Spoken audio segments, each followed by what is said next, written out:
Hello, everyone, and welcome to the Sound Mind podcast, where we dive into the fascinating world of music psychology. I'm your host, Sophia, and as a music psychologist, I'll be guiding you through everything you've ever wondered about music. So, whether you're a music lover or just interested in the science of sound, you're in the right place, so stick around.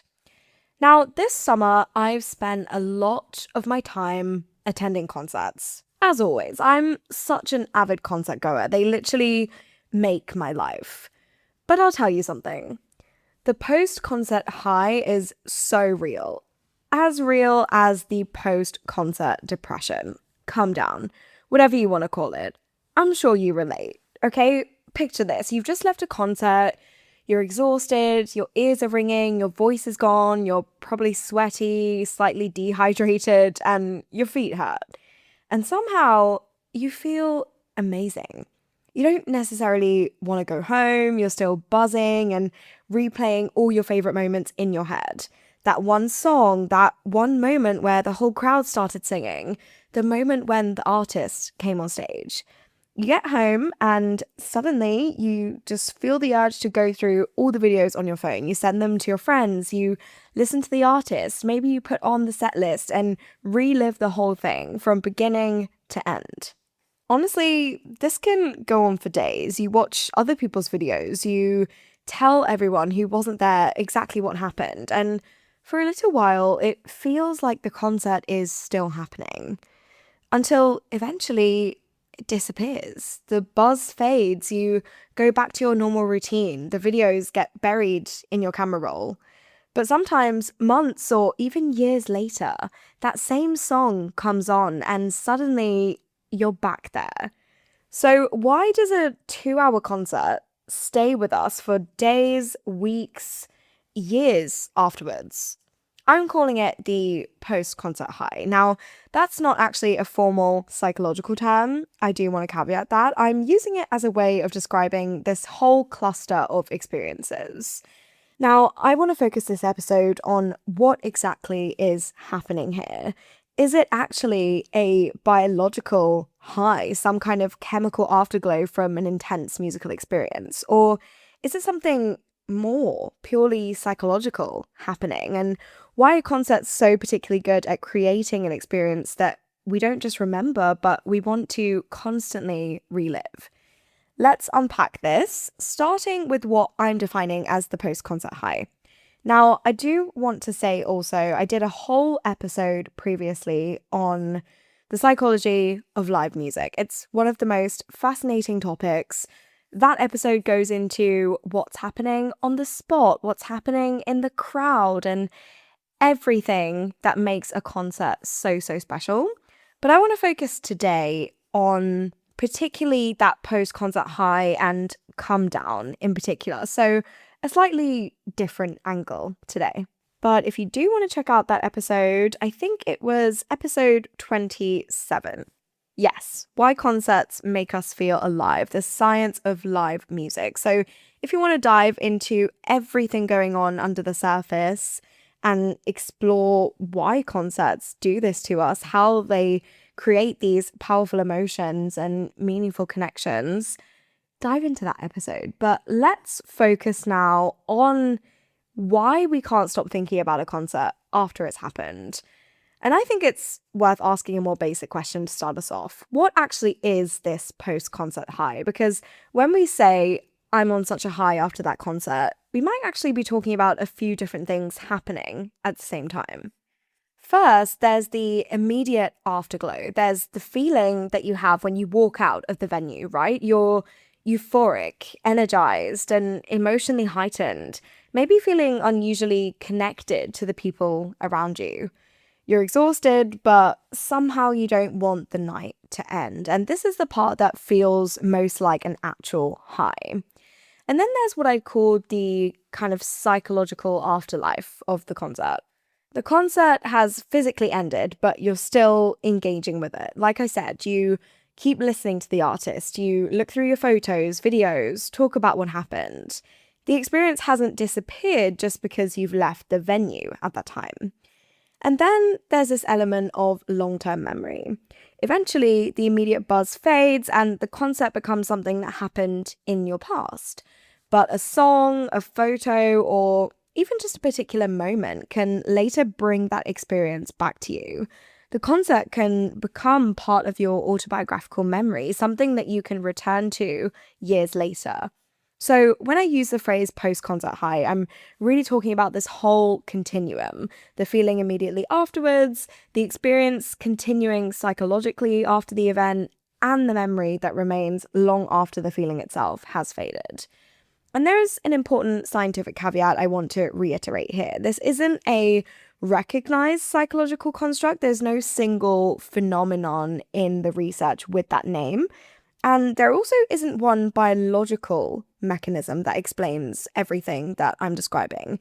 But instead, there are several different areas of research that can help us understand different parts of it, from savoring and the prolonging of positive emotions to autobiographical memory, music-evoked memories, social connection, and nostalgia. So rather than asking whether there is literally a post-concert high, I want to unpack what might be happening psychologically when an experience continues to affect us long after the music has stopped. So let's go back to that feeling that you have the morning after an amazing concert. The concert's over, you're back home, and you're probably doing something completely ordinary, like making coffee, getting ready for work, or walking to the train. And suddenly you find yourself thinking about it again. You want to relive it. So you open your phone, you watch that video, you maybe play the artist, you find the set list, and suddenly you're literally reliving that concert all over again. And what's really interesting is this isn't just something that we happen to do. There's actually research suggesting that what we do after a positive live music experience may be part of the reason its effects continue. So there's one really relevant study that was conducted in 2025 by Harry Lewis and colleagues. And essentially, the researchers first interviewed 20 regular live music attendees, and then they conducted this survey of over 2,000 people. Now, they weren't just interested in whether live music was associated with well-being overall. They wanted to understand what happened after people went to an event, including what they did in the days afterwards, and whether those behaviors might help maintain some of the positive effects of the experience. And this is where they introduce a really useful psychological concept, which is savoring. Savoring is essentially the process of attending to, appreciating, and prolonging positive experiences. Now, psychologists such as Fred Bryant have studied this extensively, and importantly, savoring doesn't only happen while something good is actually happening. We can savor something in the present, but we can also savor something from the past through reminiscence, or even something in the future through anticipation. It's actually super interesting. So we're not simply at the mercy of positive emotions appearing and disappearing. There are ways that our thoughts and behaviors can actually influence how long and how intensely we experience them. So think about what that means in the context of a concert, right? You have this incredibly positive experience, and then afterwards, instead of simply filing it away as that was nice, you keep directing your attention back to it. It's almost like those behaviors look a little different when you think about them through the lens of savoring. You're not just documenting the experience, right? You're prolonging it, having these thoughts like, listen to this part, telling your friends, or I can't believe they actually played that song, or look at this picture. It's those moments that really display the act of savoring and what it means to us to hold on to those moments. And that's one of the things that I find so fascinating about this kind of post-concert high. We tend to think of an emotional experience as something that happens to us and then fades away. But with positive experiences, we have this ability to keep returning to them. Now, the Lewis study found that people who had positive experiences at live music events commonly engaged with the experience afterwards by doing these things like listening to the artist again, looking at the photos, talking about it, even engaging in online discussions and learning more about the artist or the support acts as well. The researchers found a significant, although slightly weak, relationship between these post-event behaviors and the reported duration of well-being effects. But they interpret this as preliminary evidence that these behaviors may help extend or revive the positive effects of the live music experience itself. Now, I think the word revive is particularly interesting here because maybe the post-concert high isn't actually one long high. Maybe it's more like a series of little emotional resurgences. You leave the venue feeling incredible. Then an hour later, you watch the video and you get a little bit of that feeling back. The next morning, you hear a song and you're back in that moment for a few seconds. You message your friend. Someone posts a better quality video. And every time this happens, you revisit some part of the experience. You're giving yourself another opportunity to access some of the positive emotion associated with it. So the concert might have physically lasted 2 hours, but your engagement with the experience can continue for days or weeks or months afterwards. And this really isn't necessarily unique to concerts. The broader research on savoring suggests that people can prolong positive emotions by deliberately focusing on positive experiences, thinking about them, sharing them with other people, or mentally revisiting them. I think this is a true part of being human, being able to reminisce and, well, relive those happy memories that we have, because at the end of the day, I think that's what we live for. So research by Bryant and colleagues, for example, has linked people's tendency to savor these positive experiences with greater positive effect and well-being. And another interesting strand of research looks at positive reminiscence, which is what happens when we deliberately or even spontaneously bring positive experiences from our past back into our minds. A classic study found that positive reminiscence was associated with greater happiness and suggests that the way that we revisit positive experiences can really influence the benefits that we derive from them. This might be a little bit off topic, but one of my favorite ways to savor positive experiences is by collecting tokens from my days. And when I say tokens, I mean little things like, okay, if it's a concert, then I like to keep ticket stubs, which is actually really upsetting that we don't get physical ticket stubs anymore, because the other day I stumbled across my box full of all the concerts I'd been to many years prior when they did used to give out ticket stubs. And it was just amazing to look through all of those physical little things. But I do that with trips as well, you know, whether that's postcards, but also kind of random things like food receipts and business cards, just to kind of journal them. I have a scrapbook that I kind of keep them all in. And it's a really key way for me to savor those experiences and look through them and reminisce. And I think there's an important distinction as well here between remembering something and reminiscing about something. Remembering can be relatively passive. You know that something happened, like, oh yeah, that concert was last Saturday. But reminiscence is more active. You're bringing the experience back into your mind. You're reconstructing it, telling the story. You're mentally returning to a particular moment. And research suggests that positive memories aren't simply pleasant to revisit. They can also serve a psychological function. So it's been found that recalling positive autobiographical memories following a stressful experience, for example, can really help to reduce the body's physiological stress response, suggesting that positive memories can be used as a form of emotional regulation or self-soothing. So maybe when you're lying in bed watching the same concert video for the fourth time, you're not consciously thinking, I'm going to engage in a positive emotional regulation strategy right now. You're just watching a video, right? But psychologically, you may be doing something quite sophisticated. You're taking an experience that made you feel good, and you're bringing some of that emotional experience back into the present. And another interesting element here is that we don't actually just reminisce privately. Oftentimes, especially in today's day and age, we often reminisce socially, right? Think about how much of the post-concert experience happens through other people. You message your friend that you went with, talking about the set list, maybe saying that you can't believe they played that or something along those lines. You send them a video, they send you one that you didn't have.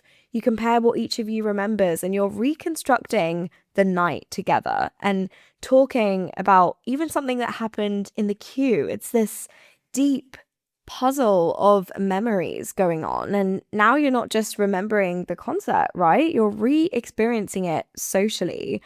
And I think this also happens when we have access to social media these days, you know? People are posting countless videos from the same concert that you were at. You're able to see the arena from different perspectives, see how other people experienced that same night as you did. And it's such a unique experience that we have today. And this overall is something that the Lewis study picked up on too. Talking about the event, engaging with other people around it, and continuing to engage with the music were all part of the pattern of post-event behaviors that was observed.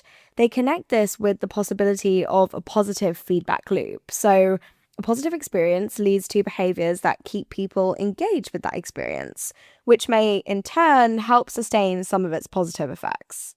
And obviously, we do this with other positive experiences too. Like I said, think about a holiday in particular. You come home and immediately you start looking through photos, you tell people about it, and you're still scrolling through the pictures months later, even listening to the songs that you had on repeat while you were there. The holiday is technically over, but psychologically, you're still consuming it. You might even start planning another trip. And I think the same goes for concerts. Concerts are particularly interesting though, because the thing that you're using to revisit the experience is often the same thing that created the experience in the first place: the music. You can put the song back on, and that means that you don't even necessarily need the photograph or the video to bring the experience back. Sometimes all it takes is the opening few seconds of a song. So there's something particularly interesting about the way music itself can become attached to an experience. A video can remind you what happened. A photo can remind you what the concert looked like. But a song seems to really just take you straight back into the whole experience. Now, this is something that researchers have studied through the concept of music-evoked autobiographical memories, or for short, memes. Not the memes that you're thinking of. This is MEAMS, just for clarification. Now, these memories of our own lives are those that are spontaneously triggered by music. And research has consistently found that music can be a particularly effective cue for these autobiographical memories, often bringing with it a strong emotional response. Now, in one influential study on memes, Yanata and his colleagues found that music frequently evoked specific autobiographical memories, with the memories often accompanied by positive emotion and nostalgia. And the interesting thing is that the song doesn't necessarily contain the memory. It's acting more like a key that gives you access to it.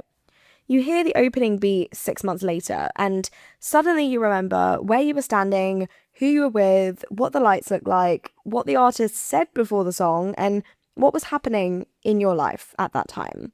The song has become associated with a much larger network of information surrounding that experience. So why does a concert create such a good environment for those associations to form? Well, one reason is emotional intensity. When something matters to us emotionally, it tends to receive more attention. Emotional arousal in this way can influence memory encoding, making certain aspects of an experience particularly salient. So that doesn't mean that emotional memories are necessarily perfectly accurate. Just remember that vividness and accuracy aren't the same thing here. You can have an incredibly vivid memory that has changed somewhat over time, but emotionally significant experiences can become particularly memorable and subjectively important. And then there's this element of novelty and distinctiveness. A concert isn't just an ordinary Tuesday. You're somewhere unusual, potentially surrounded by thousands of people, anticipating something that you've been looking forward to potentially for months, and experiencing a sequence of events that's unlikely to be repeated in exactly the same way. These novel or distinctive experiences are more likely to stand out from the repetitive structure of everyday life. And that matters because one of the problems with autobiographical memory is that ordinary days can blur together. A concert obviously has a much stronger boundary around it. This happened on this night in this place.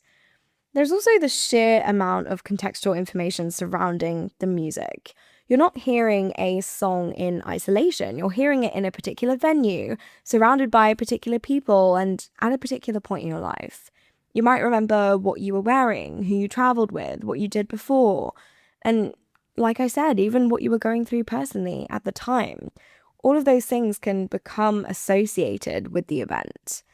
And concerts are also unusually multi-sensory experiences. You're hearing the music, but you're also seeing the lighting and the stage design, feeling the bass, moving your body, singing, and hearing everyone else singing around you. It's just this physical sensation of being inside a crowd. You might even associate the night with the smell of the venue, or the feeling of being hot and sweaty, or even the physical exhaustion that hits you afterwards. Now, again, that doesn't mean that your brain stores every one of these details as a perfect recording.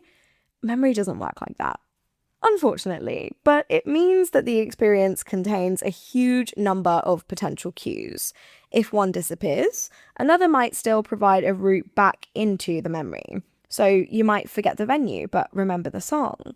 Forget the date, but remember who you were with. Forget most of the set list, but remember one particular moment. And then there's a factor that I think may matter the most, which is personal meaning. So two people can stand in exactly the same crowd, hear exactly the same songs, and walk away with completely different memories. So for one person, it might be their first time seeing their favorite artist. For someone else, it might be the first concert that they attended after a breakup. Maybe another person attended alone. Or someone else might associate it with a particular friendship or a period where they felt particularly happy in life. So the memory isn't necessarily powerful simply because the concert was spectacular, which I'm sure it was, but it's powerful because the concert happened to you at this particular point in your life.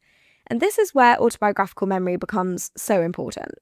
Our memories aren't just records of events. They do contribute to the stories that we construct about our lives. Certain experiences become landmarks within that story, these moments that help divide one period of our life from another. And when an event has that kind of personal significance, the music associated with it can become incredibly powerful. Now, there's actually a really interesting finding around this. So, music-evoked autobiographical memories tend to be associated with a strong sense of self-relevance. So, they're not simply memories of something that you observed, they're memories of something that happened to you. Now, researchers also found that music can evoke memories that are highly vivid and specific, sometimes bringing back a surprisingly rich sense of the original context. So imagine that 6 months later, you're walking through a supermarket and that song comes on. You don't need to consciously decide to remember the concert. The music is the cue. And suddenly, the rest of the network can become accessible in that moment. And that's why I think it's more interesting to say that music can reactivate the emotional world surrounding a memory, rather than simply just saying that music reminds us of something. And I think there's one more reason as well that concert memories can become particularly powerful, and that's that the music itself is reusable, right? So think about the fact that the venue disappears, the crowd goes home, the lighting even gets packed away, but the song comes with you. You can hear it again tomorrow, next year, 20 years from now, whenever you want, which means that the thing that was at the center of the original experience can also become the thing that gives you access to the memory later. The song can keep opening the door to the concert. And thank God we live in the age of streaming, right? You can play that set list, play those songs to your heart's content. No one's stopping you. Now, I want to end today's episode by talking a little bit about the other side of all of this, because if we're spending so much time talking about the post-concert high, I think we also have to talk about the other side, which is the come down, the post-concert depression, because sometimes the day after an amazing concert feels strangely flat. Nothing has actually gone wrong. Your life hasn't changed overnight. At least, not drastically. You might have had a perfectly normal day, but somehow everything feels a little bit less exciting. And I think that part of that comes down to contrast. See, a concert can create this very unusual concentration of anticipation, attention, emotion, stimulation, and social energy. You spend days or weeks looking forward to it, and then suddenly you're inside the experience that you've been anticipating. There's a build-up, a peak, and then it's over. You leave the venue, go home, sleep, and wake up the next morning potentially to emails, errands, work, washing up, and whatever else constitutes your normal weekday. Psychologically, that's quite a dramatic transition, right? Extreme experience back to everyday life. And that doesn't necessarily mean that ordinary life has suddenly become worse. It's that our perception of it has changed by comparison. You've just spent 2 hours surrounded by thousands of people, huge sound, lights, movement, and music that you've been waiting potentially months to hear, and then getting on the train afterwards can feel strangely anticlimactic.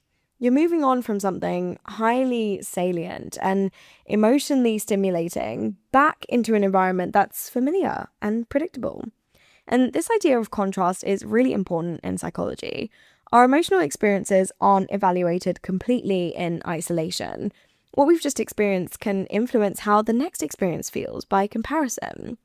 Now, some really interesting research on affective contrast and hedonic adaptation suggests that after particularly positive or intense experiences, returning towards our normal baseline can temporarily feel less rewarding.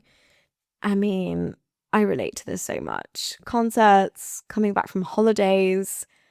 I feel like this has been the story of my summer. It's just your reference point has changed. And there's also another loss happening here. It's the loss of the anticipation. Before the concert, you've got something to look forward to. You can imagine what it might be like. You might listen to the artist constantly, plan your outfit, organize who you're going with, look at the set list, and count down the days. The future event that has become part of your everyday life suddenly has happened, and there's nothing left to anticipate. Now, the question that was occupying your mind all the time has been answered. The uncertainty has disappeared. And while anticipation for sure can sometimes be uncomfortable, it can also be a major source of positive emotion. Some interesting research on anticipation and future thinking suggests that imagining positive future events can be a pleasurable thing in itself, meaning that when the event is finally over, you're losing not only the experience, but also some of the future-oriented pleasure surrounding it. That's why you can sometimes feel almost sad after a concert, and sad that it happened, which sounds crazy when you say it out loud, right? You wanted to go. You went. It was amazing. So why do we mourn it afterwards? Well, because you aren't necessarily sad that you went, of course. You're sad that you can't go back to the moment when it was still happening. And this is where the psychology of the come down connects back to the memory process that we've been talking about. The event has moved from the present into the past. You can't recreate the exact conditions that produce the experience. You can listen to the song again, but you can't recreate the exact crowd. You can watch your video, but you can't recreate actually standing there for the first time. And on a deeper level, you can look at the photograph, but you can't go back to being the person that took the photo. There's a kind of subtle sense of loss involved in that transition. And yet, this is also where the replay process becomes important as well, because the fact that you can't physically recreate the concert doesn't mean that the experience disappears completely, right? You can return to it through the music. Like I said, you can look at the photos, you can tell the story. So the post-concert period can contain this strange contradiction. You're simultaneously grieving the end of the experience, but also continuing to experience traces of it. And I think that's why the day after an amazing concert can just feel particularly strange. Part of you is still psychologically oriented towards the event, while your physical life has already moved on. You might be back at work and buying groceries, doing laundry, but your brain is somewhere else. And then you put the song on, and for like 3 minutes, you're back there. And honestly, this is just such a fascinating topic for me. The physical event has a very clear endpoint, but psychologically, there isn't a clean boundary. We keep revisiting it, and that's because it's so special to us. And eventually, of course, the intensity of that original experience is going to fade. That's completely normal. I think, we can't stay in an emotional peak indefinitely. And honestly, we wouldn't want to. Our emotional systems are designed to adapt. The concert eventually becomes less immediate and more distant in our memories, but it doesn't mean that it's become less meaningful. And I think that something quite beautiful can happen as the intensity fades. The concert stops being something that you're trying to hold on to and becomes something that you simply have. It becomes part of your memory, part of your story. And perhaps years later, when a song comes on unexpectedly, you get another little flash of that night.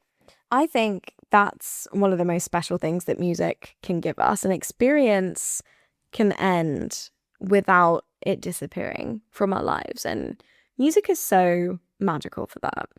So, if you need an excuse to buy those next concert tickets that are on your radar, consider this your sign. But I'm not financially liable, okay? And if you want to dive deeper into what's actually happening while you're there, from the music and the brain to emotion, connection, and collective experience, do go back and listen to our episode on the psychology of live music. It's episode 27. I think it's one of the most rewarding topics, selfishly, but I guess I'm biased because I do use that as a justification to buy all the concert tickets. It's an investment into your own psychological well-being. I hope you've enjoyed this episode. If you have, please rate a review on wherever you're listening and share it with someone who loves music or concerts just as much as you do. Or maybe you need a concert buddy, so definitely share it with them as well. Don't forget to follow us and turn on notifications so you never miss an episode. Also, come and say hi over on Instagram and on Threads at the Soundmind Talks. Let me know, what concerts have you been to this summer? What concerts are you anticipating at the moment? Always love to hear what you guys are up to. But until next time, keep listening, keep reflecting, and I'll see you on the Sound Mind.